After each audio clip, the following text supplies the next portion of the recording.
L3 Harris. They are the 6th largest military contractor in the world. Harris is a good friend.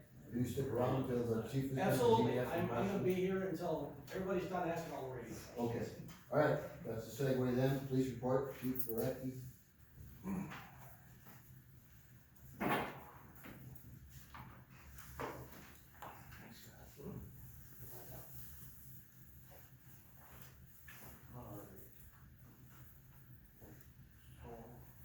I provided you, with a breakdown for all the numbers from, November for the police department. This did not occur this month, but, a couple nights ago, we were able to stop a wrong-way driver on I-43 that had a under 16-year-old in the vehicle. No accident, no crash, but the driver was arrested for drunk driving, but that's not part of the numbers. So for the month of November, we had a total, excuse me, 563 calls for service. And then I also gave you the breakdown year to date for all our calls for service. And that total number came to 9,117. And that was for the end of November. So there's obviously additions to that for this month. I think the second thing, to get out of the way, I'd like to ask Jeremy Kroll to stand. Did I say that? Kroll? Kroll. Jeremy has been given a conditional offer to be our next full-time police officer. He has completed his medical drug screen and psychological testing. He still has a follow-up with Dr. Child's office. So far, everything has come back on his background.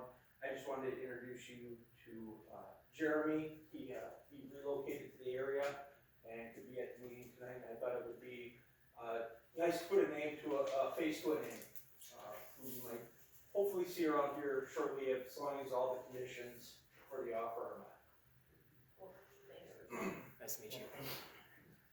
Are you currently, you already relocated, is it? Yes. Yeah, where you living at? I'm right over in Whitewater for the moment. Jeremy comes to us from the Oshkosh Police Department. This was his prior employer, so looking forward to hopefully onboarding him shortly, as long as all the conditional, conditions are met.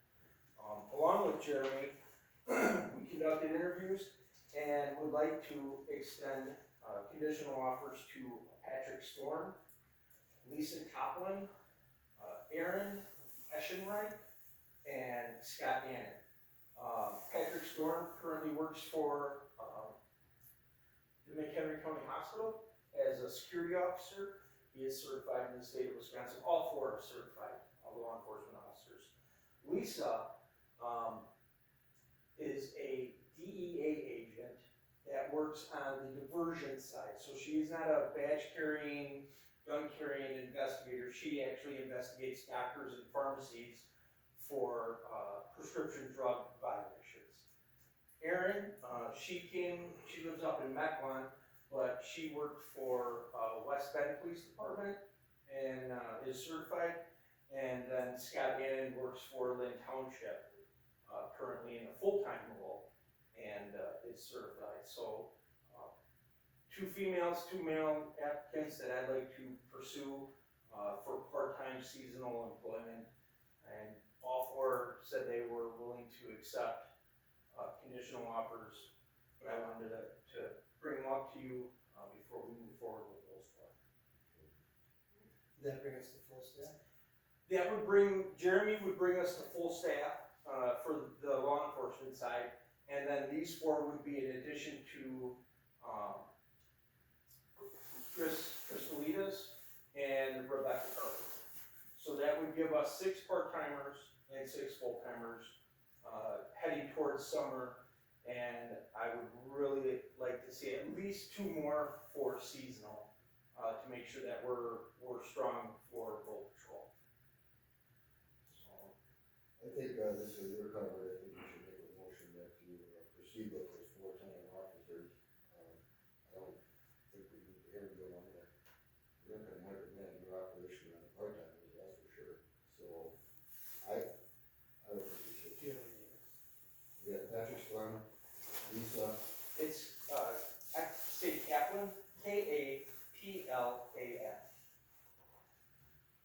Erin, I'll spell her last name. Her first name is Erin, and it's Eschreich, Eschrich. And then Scott is common spelling, and Cannon is Annen. Storm, right?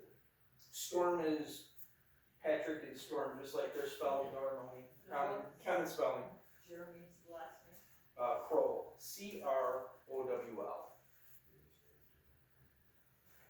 Are you asking us to authorize you to continue the job evaluation? I think you should. Yeah, I wanted to, I have not given them written conditional offers until I've met with you. I've talked to them verbally, they said they would accept. Knowing that, I wanted to present them to you before they got an official letter saying, here's your conditional offer, here's what we're gonna be doing, what we're gonna be looking into, here's release of information, so I can conduct a background investigation. I think we should, make a motion to approve. I make a motion that we approve Patrick Storm, Lisa Kaplan, Erin Eschreich, and Scott Annan, receive conditional offers for work in our part-time seasonal police department office. Second. Motion and a second, further discussion, hearing none, all in favor say aye. Aye, opposed, none. Okay. Good. Alright, I think that covers all the options, yeah? Do you wanna make a motion for Jeremy as a full-time? I'm just throwing it out there. I don't have a problem with that. I make a motion that we also approve, Chief Garecki's offer for full-time position with the Town of East Troy Police Department for Jeremy Brown. Second. Alright, motion second, discussion, hearing none, all in favor say aye. I Opposed, none. Okay. And when we talked about the radio, that's fresh on the memory, and then, Mr. Smith can answer any questions that you guys may have, and maybe we get him out of here. So, are there any questions pertaining to the radio, as it relates to law enforcement on both sales quotes I had in front of me, dated November 17th, 2022, which I provided, I believe, to all of you.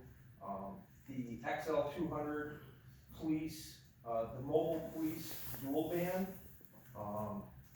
is for the, patrol vehicles, and that total came to $29,627.88. And that's for, four, so each squad would have a, mobile radio in it. And then the, other quote is for 9 portables, and that total came to $44,602.77.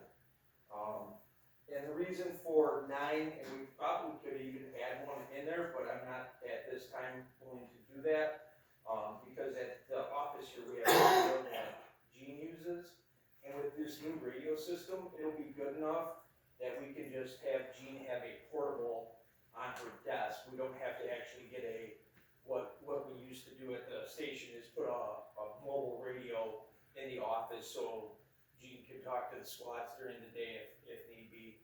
We can, I don't wanna say donate it down, but we don't need to spend that kind of money when we can put a portable on her desk and she'll have the same great reception, if not better than what we currently have with an antenna on the building. Okay. Am I wrong about that at all, Scott? You're right on. Delivery of this equipment will be August, or? Delivery of this equipment will be when you wanna take delivery on the equipment. Now, the radio system is, the target date for going live, excuse me, is gonna be in the middle of 24. Right. And, we're still securing the last radio tower site. And once that's been secured, then the civil RFPs go out, for building the towers. And the entire infrastructure should take about a year to complete. Once that's done, then we do testing, and then once the testing is done, the system is live and everybody starts to begin to use it.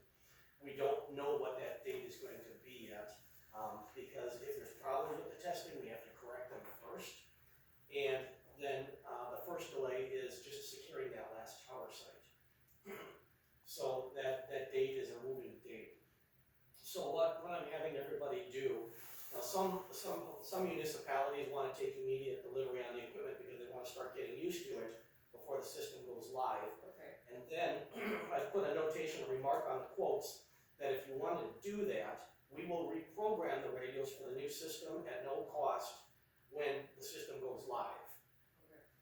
And then what you do is if you want them immediately, if you want them next year, Jeremy Swindrowski over in East Troy, he wants his radios next year, he doesn't wanna wait till 2024. Some people, Genoa City, I just did the quotes for them, they want their radios immediately. So what you'll do is, when the chief signs the quote, he'll put a little handwritten notation on what month and year he wants the radios shipped from the manufacturer. Now, if Todd Newman over at the county, the sheriff, says there's gonna be a 3-month delay and you don't wanna get the radios because the warranty starts once you take possession of the radios, you wanna delay that. As long as they haven't shipped from the manufacturer, I can delay that ship date. So even though we have a delivery date with the fire district of August 2023, that can be shifted? Correct, yes, yeah, we can change that. We can make it sooner, we can make it later. And nobody gets invoiced until you take possession of the equipment. Right. Okay. So if you take possession of the equipment in May of 2024, that's when you get invoiced. So nothing is paid for in advance. I'll make a motion to approve 2 Radicom sale quotes presented by Chief Gurecki. One in the 144 patrol vehicle radios in the amount of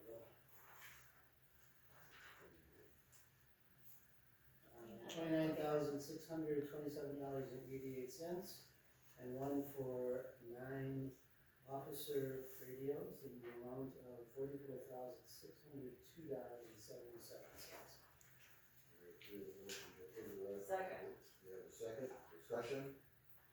I just wanted to let you guys know, based on being at the Chiefs meeting, I would probably anticipate a delivery date of early 2024, so that the GenCom side of Radicom would have time to schedule us to install.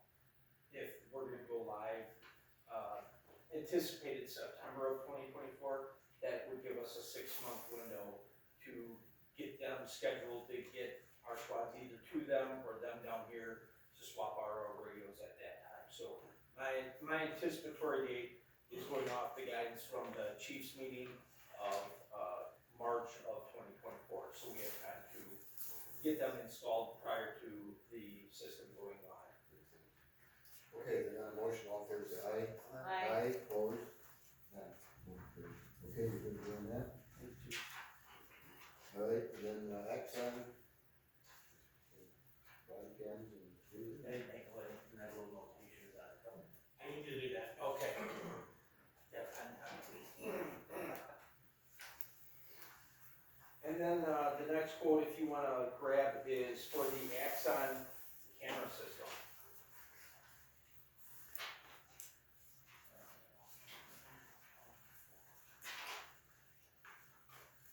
And if you look at that, the reason that came up is when I was originally hired, I was unfortunately, or in this case fortunately, informed that our contract with Axon was expiring at the end of this year, so that made me reach out. Two-year contract? It was originally a 5-year. 5-year? So the contract with them doesn't actually expire until the end of next year. However, Axon has gone up 7.5% per year since we signed. And they are anticipating at least a 10% increase in 2023. With that being said, I talked to the rep and said, well, what if I renegotiate and we do a 5-year moving forward? What kind of price lock can we get? This is the best that they can do with discounts. Without discounts, it's over $100,000 for tasers and body camera and storage. With the discount, it breaks it down to a 5-year cost of $66,000, which comes to $13,000 a year, which under the current budget of 2022, we have $8,000 budgeted. That's the current budget for the contract, so it is a $5,000 a year increase. If we wait, it's going to be an additional 10% on that $5,000 a year increase. So that's why I'm presenting it to you to enter into a new 5-year contract with Axon. What that gives us is upgraded software, so Gene can do all kinds of cool redaction stuff without having to be a computer genius. It'll gray stuff out automatically, like license plates. It has smart software to it. It'll give us the newest Body Cam 3, which is a better night vision camera that's attached to our bodies. And it'll also give us the Taser X7, which has a dual cartridge for close quarters and for distance. So all of that, all of our equipment that we currently have would be sent back to Axon, and they would be shipping us all brand new body cameras and tasers in February. What would be the warranty on this equipment? Their equipment, from what I remember reading and talking, is their equipment is warranted when it breaks. You send it in, they send you a new camera. Their business model is on the storage and software part of it. That's where they make their money. Most of the camera companies now, they're expensive. You bought one individual and said, "Oh, I just want a body camera and we're gonna try and do all the storage ourselves." We could take Todd's highway shop and make it, and we wouldn't have enough storage capacity in there. So that's where they make their money. That's where they hit us the hardest, is on the storage. All their stuff is warranted. We just send it in to get it fixed, and they send us. Usually, they don't fix it and send it back to us. They just send us a new body camera or a new taser. Okay. Well, in effect, the tasers would be new. Brand new. It would be all brand new equipment. It would be brand new software. Eventually, I kind of jumped the gun, and what this program would do, once the county implements it, is it'll automatically label our body cam footage to us, talking with our Pro Phoenix RMS system. So when I'm sent to a fraud complaint, my camera turns on, it reads that I'm on a fraud complaint, and it labels it with the call number and the complaint. So kind of really cool technology that's out there. It's not quite there yet, but it will be part of our system, so when the county actually implements that, we'll have it. So, the 5-year contract really is not the end of next year, but this would be Right, more and cost effective. there were some rebates because of signing a new contract. I don't remember exactly where they're at, so I can't pull them off, but because we would be going into a new contract sooner, they obviously wouldn't be expecting the $8,000 and an additional 13. And with the way that the current police department is budgeted, my suggestion was that we pay the first installment of $13,000 out of this budget, because I don't want to say surplus in a happened way, but we do have the $13,000 that we could pay before the end of the year to get ahead of it. And we knew that, this contract was gonna do what, with a little bit of inflation, but also probably better equipment too. I was stunned that when I figured it out that our original contract was like, if you take that 8,500, 8,300 times 5 years, and that they have gone up 7.5% a year since we signed. That's crazy. So, and then, like I said, the rep, I doubt that she's leading me astray, but she said at sales meetings they're talking 10%.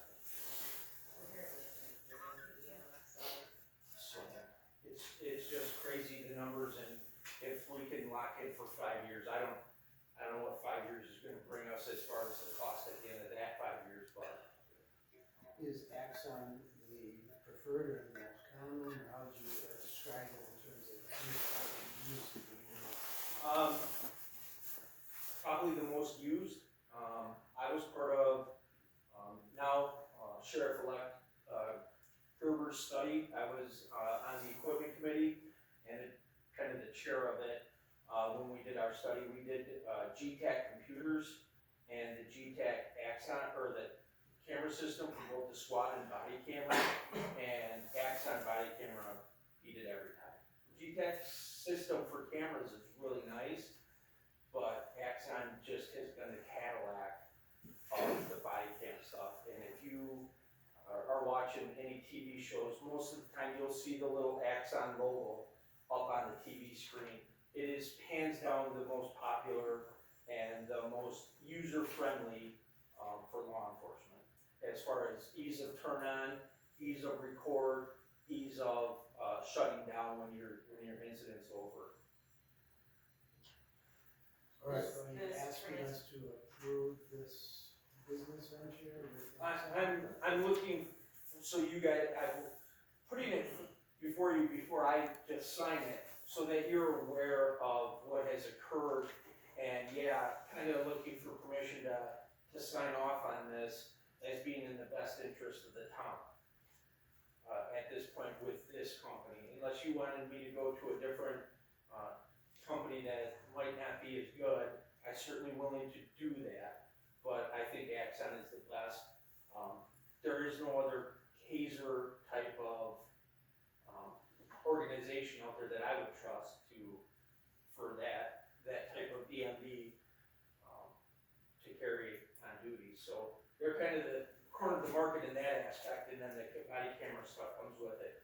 This also comes with automatic triggers. So I believe we'll get triggers for the squad car, so when our lights go to level 3, the cameras automatically turn on. When we draw our weapons from our holster, the cameras automatically go on. When we turn on our taser, the cameras automatically go on. Little bit of a help sometimes in stressful situations you don't remember or don't, but if your body camera is already powered up, it's gonna start recording as soon as you draw your weapon or the taser. Right, need a motion. So what is this is our contract ending on December 31st of this year? It would, as soon as, if this was approved. If we do nothing, we're gonna go one more year and we're gonna be at 10%, at least. With the old equipment. With the old equipment, correct. Yeah. Start date is January 1st, 2023? Yeah, well, we're gonna, because of the budget, but the start is January 21st, 2023, with an anticipated new equipment delivery date of February 1st of 2023. Motion for the, to authorize police chief directly to pursue a contract with Axon Enterprise for a 5-year contract beginning January 1st, 2023, in the amount of $67,937.46.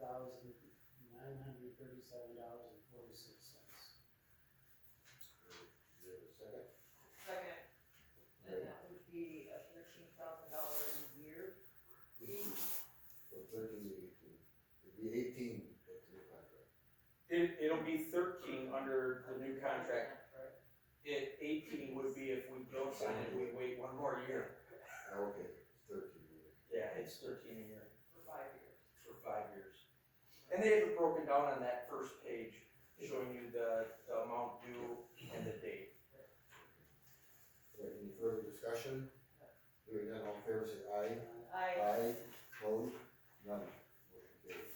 We have one last item, county IDs for town employees. Yes, currently we're using the PASS system for police department IDs, and for whatever reason, my old fire department reps got thinking, and my emergency management experience got me thinking, and talked to Lieutenant Rowland from the sheriff's office, who's in charge of emergency management.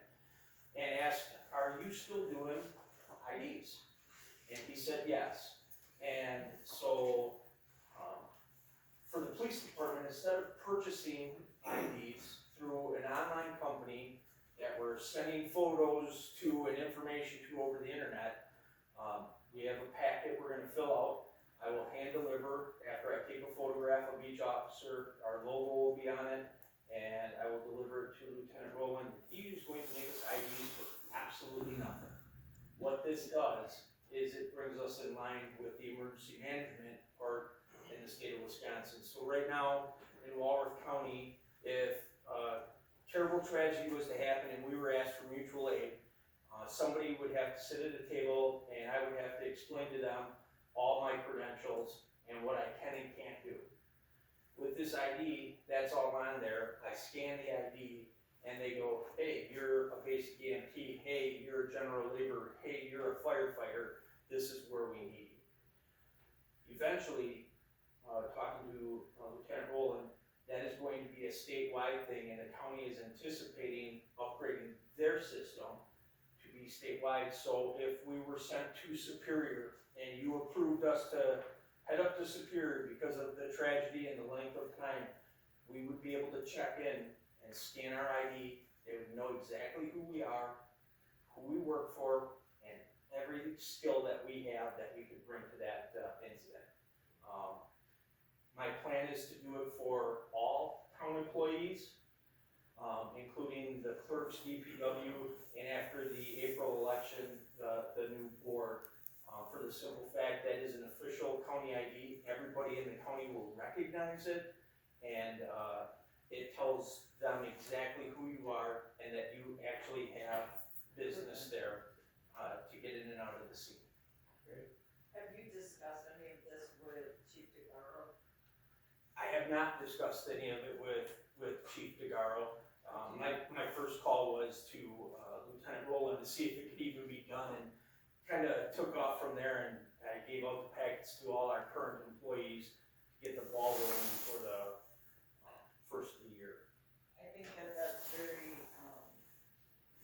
proactive of you, but please reach out to Chief DeGaro at the fire district and see if we can put them on the path too. Absolutely. Thank you.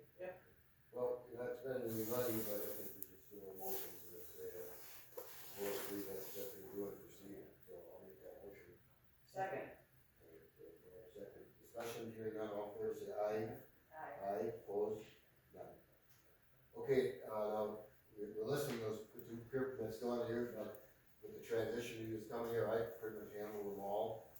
But be aware that, probably when the future ones come in, you'll have to review it, and it is pretty much just what we're, it's our ordinance right now, and that, so it does get pretty technical sometimes, so. Is there and I don't know the exact, oh my gosh, the name, it starts with an R. It has, Riparian?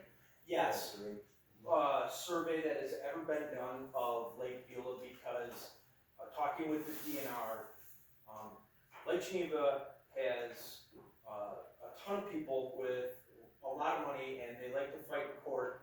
And Lake Geneva has taken and gotten one of these, and the DNR has this map, and it saves them every time because all they gotta do is go to the map. Well, most of what they deal with, like Geneva, moorings, out in the lake, we haven't had an issue so far with that, Lake Beulah. Right. But as far as repairing zones between neighbors, that still comes down to the individual site itself. That is a specific, exact spot, and you don't have bulkhead lines, like either, so I will look into that, but I don't think that's something that. I just think it would eliminate guesswork and questions, because it would be, we look at the map, it's either on your property or not on your Okay. property, that type of thing. So I've been investigating a little bit because this is new to me also, and I wanna make sure that I'm within the DNR guidelines of what they expect from us. Yeah, that's pretty much our ordinance, so it's what. Okay, we're good, thank you very much. Thank you.